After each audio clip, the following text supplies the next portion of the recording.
Well, welcome back to part 3 of our 3-part webinar on new natural hazard disclosures in the 21st century. I'm Patrick McClellan here at the First American NHD and JCPLGS booth at the 2020 Virtual Conference and Expo of the California Association of Realtors. What I want to talk about in this webinar are some of those new disclosures now coming out of counties and cities. Let's go back to 2015. There was a new state law passed, Senate Bill 379, that required counties and cities to assess and address climate resiliency in their jurisdictions. And what that means is that all of California's 58 counties and 480 cities have to identify climate-related natural hazards that impact the people and property in their jurisdiction, and then update their general plan safety element to inform their communities about them. Well, the clock started ticking on those updates in 2017, and we're now about halfway through the compliance period. But so far, only about 10% of those total 538 jurisdictions have actually completed their safety element updates. How do we know that? We monitor general plans. Our NHD reports have disclosed from county and city safety elements for over 40 years now, so we track them very carefully. So over the next 2 to 4 years leading up to the compliance deadline, which will be sometime before 2024, hundreds of safety elements are going to be updated, and we're going to see a virtual tsunami of new county and city disclosures showing up in our transactions. And these will include such things as sea level rise, tidal flooding, coastal bluff retreat, beach erosion, expanded 100-year flood zones, wildfires, land subsidence, debris flows, and other geologic hazards being disclosed at the local level. So let's jump right in and I'll tell you about some of those new local disclosures. Okay, climate change and local disclosures. Well, right off the top, I want to start by saying the importance of the general plan just can't be understated. It was established in 1972 through a comprehensive planning act, and it requires cities and counties to create and adopt this thing called the general plan. Well, as I mentioned before, the general plan is like a blueprint that guides municipalities through the long-range growth and development of their jurisdictions. And now, after nearly half a century, the general plan has come to be at the top of the pile of laws that regulate local land use and development. Well, 3 years after the general plan was established, in 1975, the legislature added a new chapter to the general plan called the seismic safety element. And it was specifically intended to address earthquake hazards at the county and city level. Obviously, it was inspired by the 1971 Los Angeles earthquake. But over time, the seismic safety element grew to include other kinds of hazards, floods and fires, and years later its name was changed to be simply the safety element, and that's what we know it as today. And then a year after that chapter was added, the seismic safety element disclosures first appeared in the residential NHD report, and that would be the JCP report. And as you can see here, this is a section of that, one of those first JCP reports, the one-page JCP report that disclosed seismic safety element determinations from the County of Santa Clara General Plan. More recently, in 2026, the state passed landmark legislation called the Global Warming Solutions Act to address the impacts of climate change on California. And its principal aim was to reduce greenhouse gas emissions. Well, it created an overarching program that affected nearly every department in state government. And then along came 2015 Senate Bill 379, which pushed down those state policies onto local government. And that was to assure that California communities, cities, and counties became resilient in the face of climate change. And this is the law that requires cities and counties to update their safety elements to include climate-related natural hazards. And so here's a list of some of those things we've seen already in the safety elements that have been updated. In coastal communities, sea level rise, tidal inundation, bluff retreat, land subsidence, inland areas, drought, water shortage, widening river floodplains, and heat events. And then in the mountains, forest mortality, such as from the pine bark beetle, wildfires, and debris flows, all the kinds of things that somebody buying into those areas would want to know about. So what I'm going to do is explain a few of these hazards, and I want to begin with global sea level rise. This is a chart of sea level through time, and it's based on measurements from tide gauges that are located all over the world. You can see their locations on this map in the lower right-hand side. When those tide gauge measurements are combined, they show a very clear trend through time around the average, which is the darker line that you see in the middle of this trend on the chart. And what that trend shows is that from the start of the record back here in 1880, we can see that from that time forward, sea level has changed, and it's actually at a higher level later in time, decade by decade, as you go. When that indicates that sea level has risen since the start of this record in 1880. And we can draw a line through that record, in this case going from 1880 to 1980, and it will tell us how much sea level has risen since the start of that record. In this case, it's been about 6 inches over that first century of record, at a rate of about a little more than ½ an inch per decade.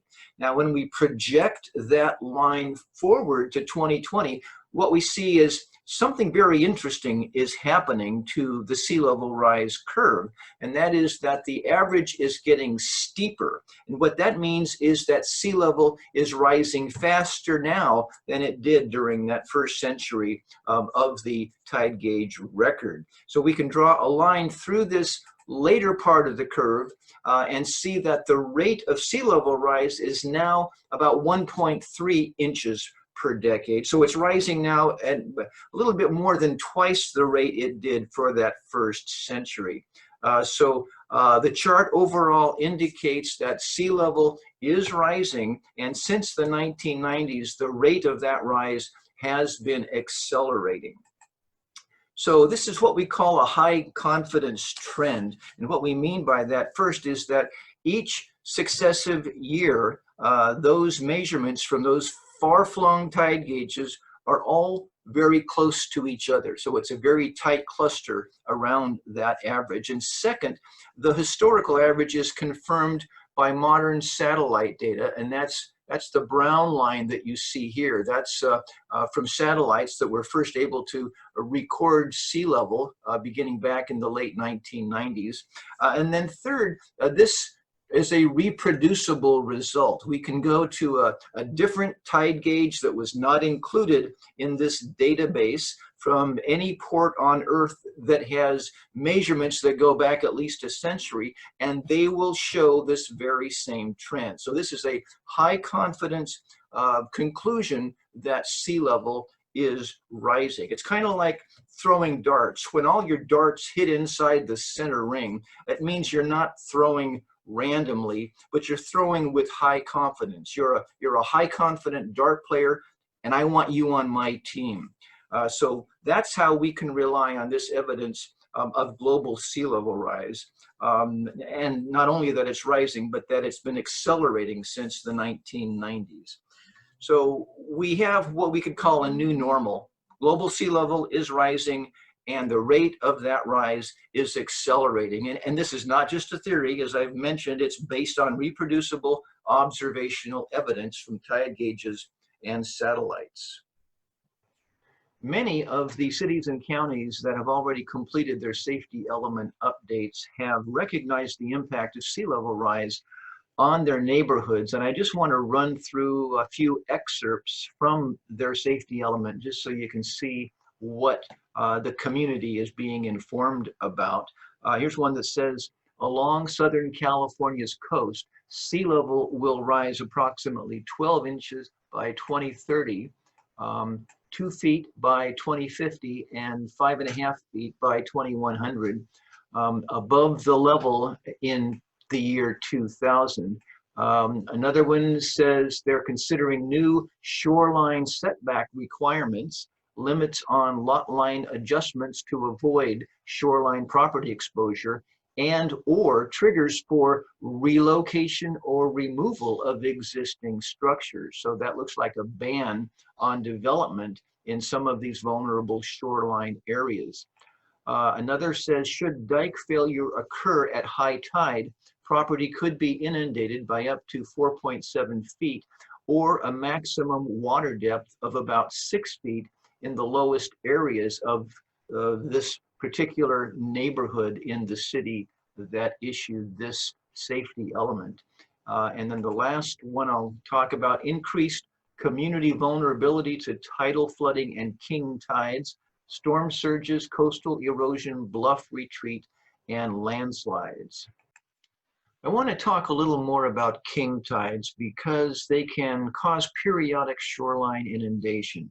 A general term for them is chronic high tide flooding or nuisance flooding or sunny day flooding, because they can happen without a cloud in the sky and they're unrelated to storms. But we all know the tides go up and down twice a day, and every 2 weeks during a new moon or a full moon, the high tide gets a little bit higher. That's called the fortnightly tide. And then at a few times during the year, as the moon is closer to the Earth in its orbit than at other times, and that so-called supermoon coincides with a new or a full moon, it raises the fortnightly tide even higher. And then during December and January, when the Earth is closer to the sun in its orbit, that raises those high tides even higher still. And so as sea level, global sea level gradually rises, the height of the high tide increases higher and extends farther inland, and that results in an increased frequency of high tide flooding. And as we look at the incidence of high tide flooding here in the US, well, we see that it wasn't much of a problem at all prior to about the 1980s. And then in the 1990s, we see the number of high tide flooding days around the US coastline dramatically increasing to the point where it's now 4 to 5 times a year on average.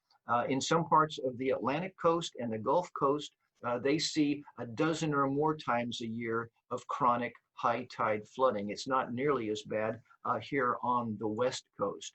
But if we compare the incidence of high tide flooding with that global sea level rise curve, we can see that the dramatic rise in the number of days of high tide flooding matches up very well with the acceleration of sea level rise. So they seem to be related. And so what we come up with then is a new normal, chronic tidal flooding, where it's now just a few times per year, will be at least twice as common in some areas over the coming months and years. And you're going to be hearing more about this in the news over the next few years because the problem is worsening.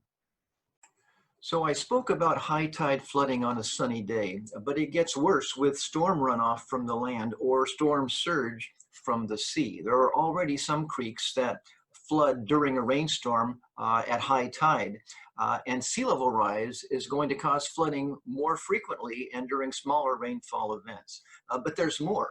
Sea level is the base level to which rivers flow. When we raise that base level, water level upstream is raised as well. And that causes a widening of floodplains, meaning the 100-year floodplain. That exposes more property to risk, and it triggers flood insurance requirements for borrowers in those expanded floodplains when FEMA decides to create larger special flood hazard areas. Okay, global sea level doesn't paint the whole picture of coastal sea level hazards. For the rest of the picture, we have to look at something called vertical land movement.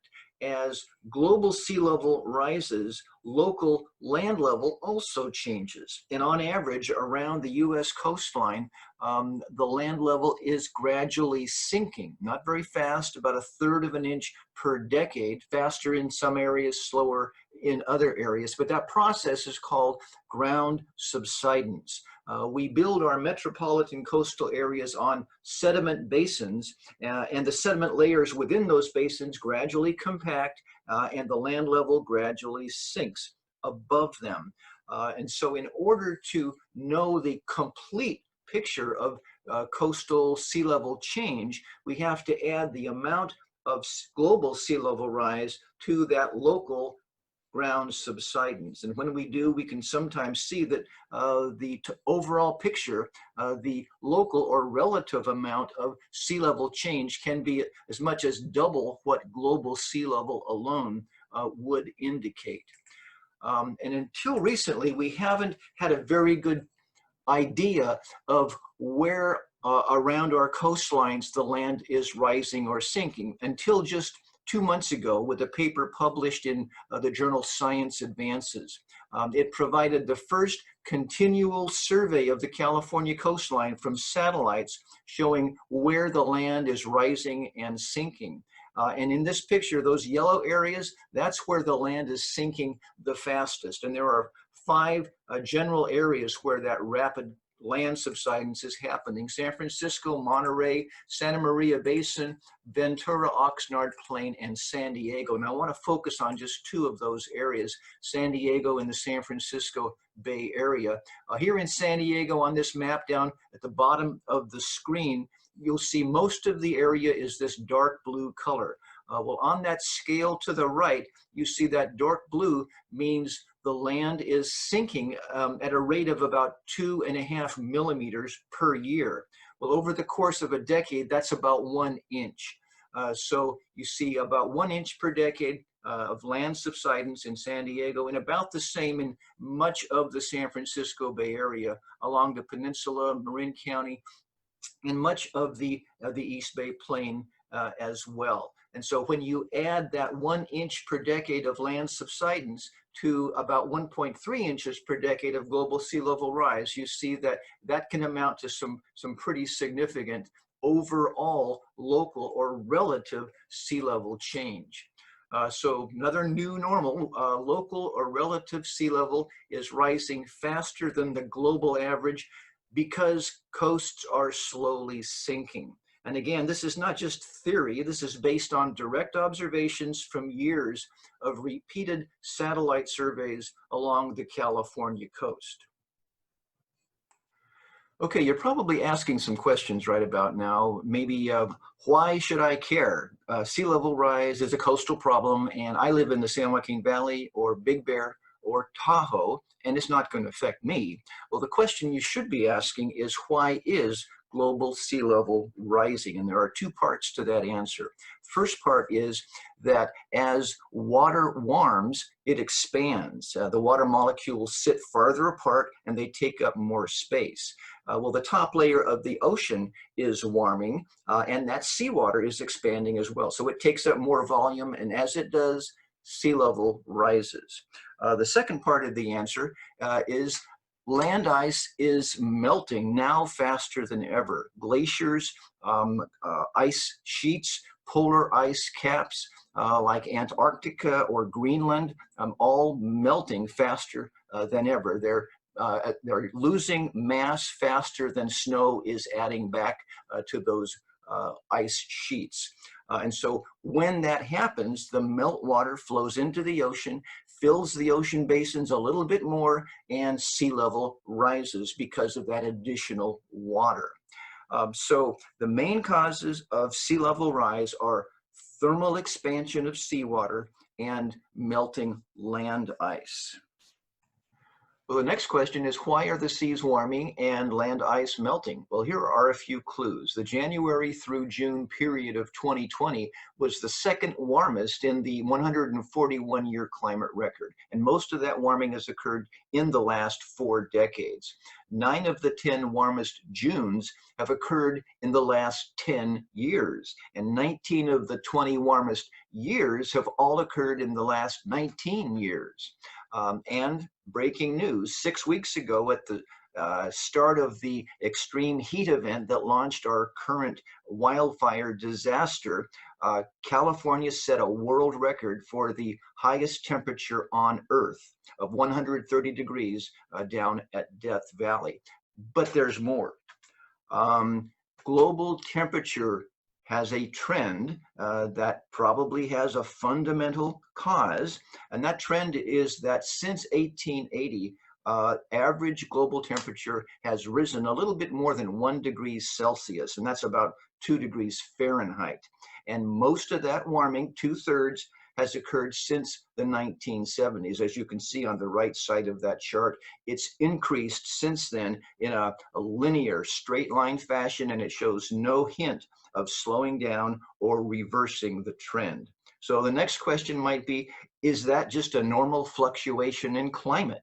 Well, we can check that out with this next slide, looking back at the last 6 centuries of average global temperature. It's not a normal fluctuation. For the first 5 centuries of that period, global temperature was fairly constant until you get to about 1900, and then that dramatic rise begins. Well, maybe could that be a normal fluctuation? We can check that out as well.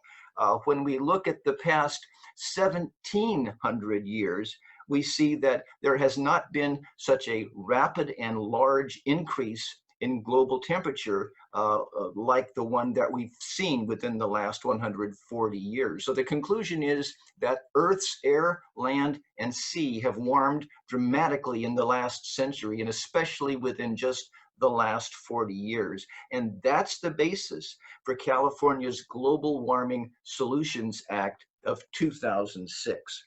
So new normal, global temperature is rising. Water will pile up along the coasts as long as the ocean warms and ice melts. So those emergent hazards that counties and cities are now busy trying to identify, they all have a common origin in climate change. And here's a list of some of those climate-related natural hazards that are showing up in the safety elements that have already been updated.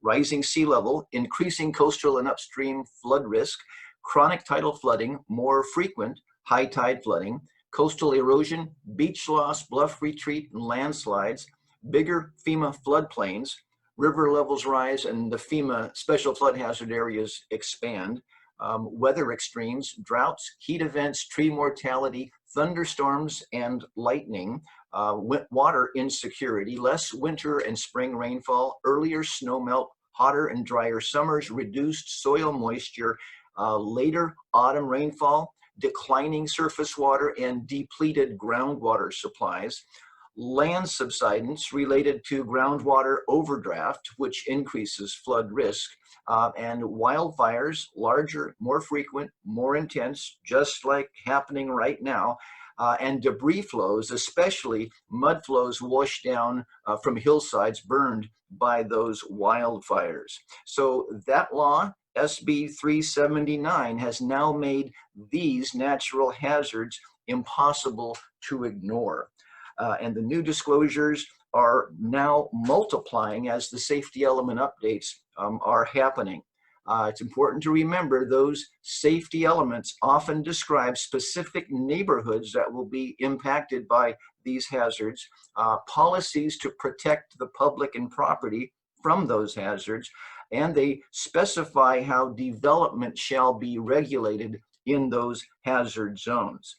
So the outlook is that over the next 2 to 4 years, we're going to be seeing many more new local hazard disclosures as lagging counties and cities rush to complete their safety element updates before the state's compliance deadline. So one one last new normal. Climate-related hazards are the new real estate disclosures of the 21st century. They're rapidly multiplying across the state as counties and cities complete their mandatory safety element updates. So in summary, the goals of this webinar have been to explain the emergent hazards that counties and cities are now identifying and to recognize the new general plan disclosures that increasingly are informing your local real estate market. So by way of recommendations, try to acquaint yourself with your county and city general plan. These safety elements are happening faster than ever, and you want to stay abreast of that. If you don't have the bandwidth for that kind of research, remember you can rely on First American NHD and JCPLGS to report those safety element disclosures where the county or city provides them. And then finally, just a plug for NHD Academy, which I've been hosting, that's been online now for the last 4 years or so. This is where you or your client can find explanations of these hazard disclosures, or have a little short refresher if you or your client needs that. You can get there by going to our website and clicking the training videos link. On our websites, fanhd.com and disclosures.com. So thank you all very much for attending the webinar, and stay safe out there.